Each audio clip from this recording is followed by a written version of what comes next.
family. I am Krishna Rathore and I will teach you science, biology and Hindi. So previous lecture में हमने जैव प्रक्रम का basic concept जो है कंप्लीट किया था। इस लेक्चर में मैं आपके लिए लेकर आई हूँ अनुरक्षण प्रक्रम एक प्रकार का, ठीक है, जिसके अंतर्गत अपन एक सिस्टम जो है पढ़ेंगे कि कौन सा वह अनुरक्षण तंत्र या फिर ऐसा प्रक्रम होता है जो हमारे शरीर के लिए अति आवश्यक होता है। सो आज का हमारा टॉपिक रहेगा पोषण यानी कि न्यूट्रिशन। अब आपको ये बताना है या फिर ये जानना आवश्यक है कि ये न्यूट्रिशन जो है, न्यूट्रिशन होता क्या है और ये किस काम में आता है। जैसा कि इसके नाम से ही स्पष्ट होता है, आप लोग जो जब छोटे स्टैंडर्ड में, मिडिल स्टैंडर्ड्स में थे, तब आपके पोषण से रिलेटेड कुछ चैप्टर्स आए होंगे, कुछ टॉपिक्स आपने पढ़े होंगे, जिसके अंदर अपन ने पढ़ा था कि वे तत्व जो कि हमारे शरीर की वृद्धि एवं विकास के लिए आवश्यक होते हैं या फिर वो प्रक्रम जो हमारे शरीर की वृद्धि और विकास के लिए आवश्यक होता है, वो क्या कहलाता है? पोषण कहलाता है, ठीक है, क्योंकि इसी के माध्यम से जो है हमको एनर्जी मिलती है। अगर आप न्यूट्रिशन नहीं लोगे, आपको आपके अच्छे पोषक तत्व आपके खाने में नहीं है, तो आपको एनर्जी वहाँ पर नहीं मिल पाती है। सो आज का हमारा टॉपिक है पोषण। Let's start. अब जो है हम क्या करते हैं, जब हम कहीं टहलते हैं या साइकिल की सवारी करते हैं तो हम क्या करते हैं? ऊर्जा का प्रयोग करते हैं। अब आपकी और हमारी ही बात कर लेते हैं। आप जो है, जब तक आप में एनर्जी है, ठीक है, तब तक आप मुझे क्या करेंगे? कॉन्सेंट्रेटली सुन पाएंगे और समझ पाएंगे, ठीक है। अगर आपको भूख लग रही है, आपके अंदर एनर्जी नहीं है, तो आप उस चीज़ को सुन तो रहे हो लेकिन आपके माइंड में वो पूरी तरह से वर्क नहीं कर पा रही है, आप उसको पूरा इंप्रेशन आपके ऊपर है ही नहीं, ठीक है। क्यों नहीं है? क्योंकि आप में एनर्जी कम है, आपका माइंड जो है डाइवर्ट हो रहा है। ये सेम चीज़ जो है मेरे ऊपर भी मैं अप्लाई कर सकती हूँ कि अगर मेरी एनर्जी लो है, मुझ में एनर्जी की कमी है, ऊर्जा नहीं है, तो मैं इस एनर्जेटिक भाव से, एनर्जेटिक तरीके से आपको पढ़ा ही नहीं पाऊंगी। तो प्रत्येक मनुष्य को अपने शरीर के समस्त क्रियाकलाप करने के लिए पोषण की आवश्यकता होती है। उस स्थिति में भी जब कोई आभासी क्रियाकलाप नहीं कर रहे हैं, हमारे शरीर में क्रम की स्थिति के अनुरक्षण करने के लिए ऊर्जा की आवश्यकता होती है। वृद्धि, विकास, प्रोटीन संश्लेषण आदि इसमें हमें बाहर से भी पदार्थों की आवश्यकता होती है। या ऊर्जा का स्रोत तथा पदार्थ जो हम खाते हैं वह क्या है? भोजन है। भोजन से ही हमको जो है विभिन्न प्रकार की एनर्जी का जो है उपभोग अपन कर सकते हैं। अब सबसे पहला अपन टॉपिक लेते हैं, यहाँ पर जो सजीव रहते हैं वे अपना भोजन किस विधि से और कैसे प्राप्त करते हैं। तो सभी सजीव जो हैं उनको सामान्य रूप से ऊर्जा तथा पदार्थ की सामान्य आवश्यकता होती है, लेकिन इसकी आपूर्ति जो है विविध विधियों के द्वारा की जाती है। विविध विधियों के द्वारा कैसे की जाती है? देखिए, कुछ जीव अकार्बनिक स्रोतों से कार्बन डाइऑक्साइड तथा जल के रूप में सरल पदार्थ जो है प्राप्त कर लेते हैं। ये जीव कौन से होते हैं? स्वपोषी होते हैं। और स्वपोषी जीव के अंतर्गत क्या आते हैं? ओनली प्लांट्स या फिर पेड़ पौधे। आप जानते हो कि सिर्फ प्लांट्स या पेड़ पौधे क्या होते हैं? स्वपोषी होते हैं, क्योंकि वे अपना भोजन स्वयं संश्लेषित करते हैं। अब आप यहाँ पर कंफ्यूज नहीं होइएगा कि हम भी तो हमारा भोजन स्वयं बनाते हैं, तो हम भी क्या हैं? स्वपोषी हैं। लेकिन हम स्वपोषी नहीं हैं, हम तो हमारे खाद्य पदार्थ की आपूर्ति के लिए पेड़ पौधों पर निर्भर रहते हैं, है ना। उन्हीं से जो सामग्री हमको प्राप्त होती है उस सामग्री को हम पका करके खाते हैं, ना कि उसको संश्लेषित करते हैं। उसको सिंथेसिस या संश्लेषित कौन करता है? सिर्फ पेड़ पौधे करते हैं। वो भी कैसे करते हैं? जल और कार्बन डाइऑक्साइड की क्रिया के द्वारा ये क्या करते हैं? अपना भोजन सरल पदार्थों में प्राप्त कर लेते हैं। इसलिए इन्हीं को हक है कि ये क्या कहलाए? स्वपोषी कहलाए। जिनमें सभी हरे पौधे तथा कुछ जीवाणु आते हैं, अन्य जटिल पदार्थों का उपयोग करते हैं। इन जटिल पदार्थों को सरल पदार्थों में विखंडित करना अनिवार्य है। जैसे कि अपन, ठीक है, अपन जो भोज्य पदार्थ ग्रहण करते हैं उसको सरल पदार्थ में घटित करना बहुत जरूरी है। क्यों? क्योंकि अगर इसी रूप में हमारा भोजन जो है हमारे शरीर के अंदर रहे तो वो एनर्जी के रूप में कन्वर्ट नहीं हो पाएगा, प्लस हमारे शरीर के समस्त भागों में भी नहीं पहुंच पाएगा। ताकि ये जीव के समारक्षण तथा वृद्धि में उपयुक्त हो सके। इसे प्राप्त करने के लिए जैव उत्प्रेरक का उपयोग करते हैं, जिन्हें हम क्या कहते हैं, एंजाइम कहते हैं। हम कोई भी प्रोसेस पढ़े, कोई भी सिस्टम हमारे शरीर में बिना एंजाइम्स के नहीं होता है, क्योंकि ये एंजाइम्स क्या करते हैं, उस क्रिया की दर को बढ़ा देते हैं, बढ़ाने का काम करते हैं। अतः विषम पोषी उत्तरजीविता के लिए प्रत्यक्ष या परोक्ष रूप से स्वपोषी पर आश्रित होते हैं। मतलब हम क्या हैं, परपोषी हैं। हम प्रत्यक्ष या फिर अप्रत्यक्ष रूप से किस पर आश्रित हैं, पेड़ पौधों पर, जो कि क्या होते हैं, स्वपोषी होते हैं। इसीलिए हम कौन से कैटेगरी में आते हैं, परपोषी में आते हैं। जंतु तथा कवक किसी प्रकार के विषम पोषी जीवों में सम्मिलित होते हैं। ठीक है, हम क्या हैं, हम जंतु हैं, और हम किस कैटेगरी में आ रहे हैं, यहाँ पर विषम पोषी में आ रहे हैं, क्योंकि हम क्या नहीं करते हैं, स्वपोषण नहीं करते हैं। इसी प्रकार से जो कवक वगैरह रहते हैं, कवक जीवाणु, ये सब भी क्या करते हैं, अपने भोजन के लिए किसी दूसरे पर आश्रित रहते हैं। जैसे कि आप लोगों ने कवक को देखा होगा, फंगस जो रहता है, क्या हमेशा कैसे स्थान पर पाया जाएगा, सड़े गले मृत स्थानों पर पाया जाएगा। मतलब कि इसका पोषण कौन सा हो गया, मृत जीवी। चूंकि ये क्या कर रहा है, मृत अवशेषों पर उग करके उसको अपघटित कर रहा है और अपना भोजन प्राप्त करता है।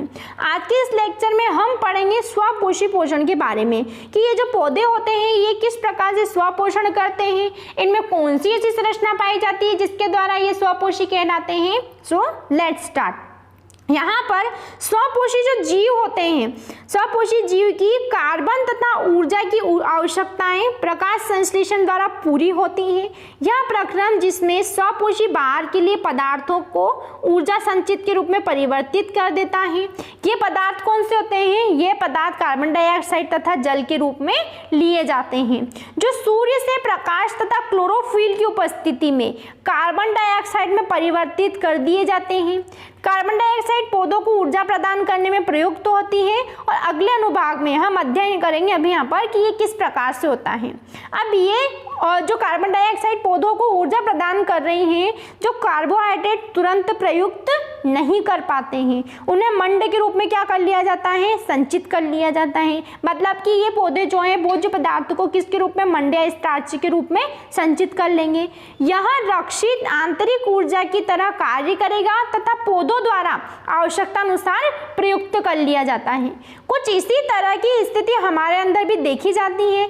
हमारे द्वारा खाए गए भोजन में से व्युत्पन्न ऊर्जा का कुछ भाग हमारे शरीर में ग्लाइकोजन के रूप में परिवर्तित हो जाता है। एक बात ध्यान रखिएगा कि जब भी अपन भोज्य पदार्थ खाते हैं, जो कार्बोहाइड्रेट, ठीक है, जो कार्बोहाइड्रेट अपन खा रहे हैं, वो कार्बोहाइड्रेट किसके रूप में परिवर्तित हो जाता है, ग्लूकोज के रूप में परिवर्तित हो जाता है। ठीक है, मतलब कि इस सरल को अपन ने, इस जटिल को अपन ने क्या कर दिया, किसके रूप में, सरल के रूप में इसको सिंप्लीफाई कर दिया। अब यहाँ पर अपन एक ये जो रिएक्शन दे रखी है, इस रिएक्शन के थ्रू समझेंगे कि किस प्रकार से पौधे अपना भोजन स्वयं बनाते हैं। इसमें क्या होता है, CO2 यानी कार्बन डाइऑक्साइड और H2 यानी जल। ठीक, जब कार्बन डाइऑक्साइड और जल रहता है, इन दोनों की क्रिया होती है। आप लोगों ने रासायनिक अभिक्रिया वाला चैप्टर पढ़ा है। ठीक है, इसमें इस तरफ के जो पदार्थ रहते हैं, इस तरफ के जो ये चीजें रहती हैं, इनको क्या कहते हैं, अपन अभिकारक कहते हैं, रिएक्टेंट कहलाते हैं, क्योंकि ये क्या करते हैं, अभिक्रिया करते हैं। ये जो है ये क्या कहलाते हैं, उत्प्रेरक कहलाते हैं, क्योंकि ये क्या करते हैं, अभिक्रिया की दर को बढ़ाते हैं। और ये क्या होते हैं, यहाँ पर ये क्या बनता है, यहाँ पर इसको बोलते हैं अपन प्रोडक्ट या फिर उत्पाद कहते हैं, है ना। तो प्रकाश संश्लेषण की क्रिया में मूल रूप से क्या होता है, आप छोटी कक्षा से क्या पढ़ते आ रहे हो कि पौधों द्वारा भोजन बनाने की प्रक्रिया को हम प्रकाश संश्लेषण कहते हैं। होता वही है। अब अपन क्या कर देंगे, इसको थोड़ा सा मॉडिफाई कर देंगे, इसको थोड़ा सा चेंज कर देते हैं। कैसे करेंगे चेंज, सुनिए।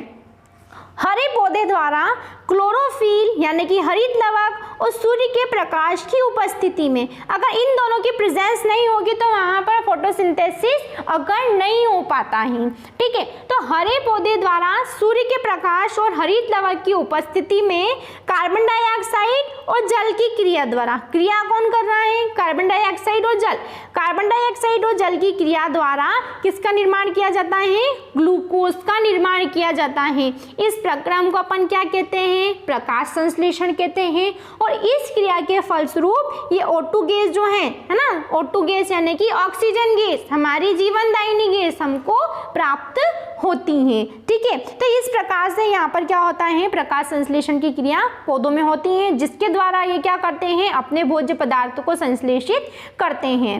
अब यहाँ पर जब ये प्रक्रम होता है तो इस प्रक्रम में कुछ घटनाएं होती हैं, उन घटनाओं के बारे में पढ़ते हैं कि कौन कौन सी घटनाएं यहाँ पर हो रही हैं और उनको समझते हैं। सबसे पहली घटना है क्लोरोफिल द्वारा प्रकाश ऊर्जा को क्या कर लिया जाता है, अवशोषित कर लिया जाता है। देखिए यहाँ पर जो ये क्लोरोफिल है ना, इस क्लोरोफिल के द्वारा क्या किया जाएगा, प्रकाश को अवशोषित कर दिया जाता है। अब ये प्रकाश को जब अवशोषित कर रहा है तब यहाँ पर क्या होगा, जैसा कि यहाँ पर लिखा हुआ है, देखिए है ना, ये सूर्य का प्रकाश है और ये क्या है, क्लोरोफिल यानी हरित लवक है। तो ये सूर्य का प्रकाश क्या करेगा, हरित लवक जो है यहाँ पर मुख्य रूप से क्या काम कर रहा है, प्रकाश संश्लेषण को अवशोषित कर रहा है। तो आपको पता है कि अगर कोई व्यंजन अपन बनाते हैं, कोई डिश अपन बनाते हैं, तो जब तक उसको ऊर्जा नहीं मिले, ऊष्मा नहीं मिले, तब तक वो पकेगा क्या, नहीं पकेगा। तो यहाँ पर प्रकाश को किसके द्वारा एब्जॉर्ब कर लिया जाता है, क्लोरोफिल के द्वारा अवशोषित कर लिया जाएगा।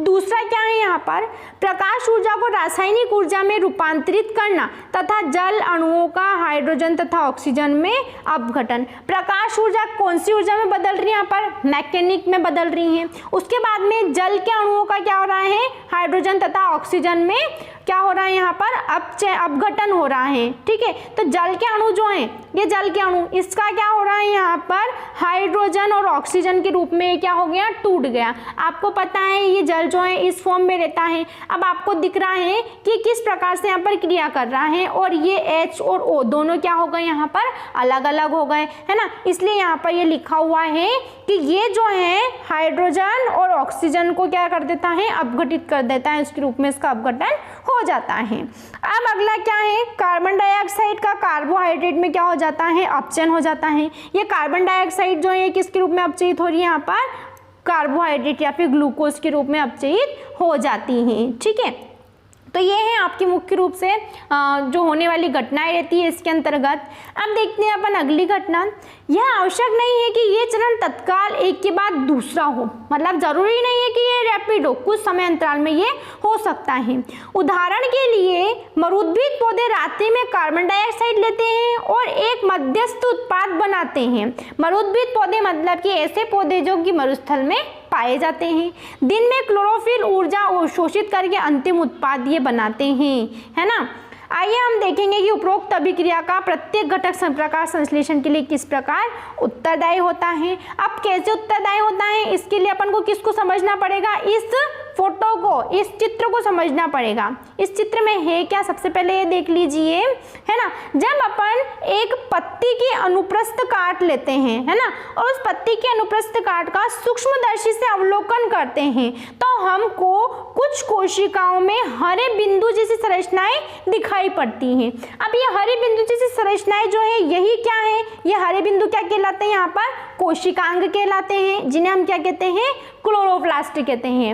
और इन्हीं क्लोरोप्लास्ट में जो है किसका निर्माण होता है, क्लोरोफिल होता है ना। अब यहाँ पर आप देख सकते हैं इस चित्र को इजीली। ये क्या है, यहाँ पर एक पत्ती है, इस पत्ती का हमने अनुप्रस्थ काट लिया है। ठीक है, अनुप्रस्थ काट करने पर यहाँ पर आपको दिखेगी, ये होती है इसकी मध्य शिरा। शिराओं के बारे में आपने पढ़ा था क्लास 11th में। ये होता है इसका मध्य पटल और ये होती है और इसकी शिरा, है ना। शिरा विन्यास पाया जाता है सभी पत्तियों में। ठीक है, और यहाँ पर ये क्या है, फ्लोएम जाइलम। जाइलम और फ्लोएम दोनों यहाँ पर पाए जाएंगे। यहाँ पर एक सतह होती है, इसको अपन मोमी क्यूटिकल कहते हैं। क्यूटिकल का एक आवरण होता है जो कि इन पत्तियों को सड़ने गलने से बचाता है। अब जब आप इस पत्ती को काटोगे अनुप्रस्थ, तब आपको इस प्रकार के जो है सेक्शन उसमें दिखाई देंगे। ठीक है, और इन्हीं सेक्शन के अंदर ये क्या होते हैं, ये छोटी छोटी जो संरचना आपको दिख रही है ना, इस प्रकार की ये गोल गोल अंदर, इन्हीं को हम क्या कहते हैं, क्लोरोफिल या फिर हरित लवक कहते हैं। ठीक है, और इन्हीं हरित लवक के द्वारा यहाँ पर क्या होता है,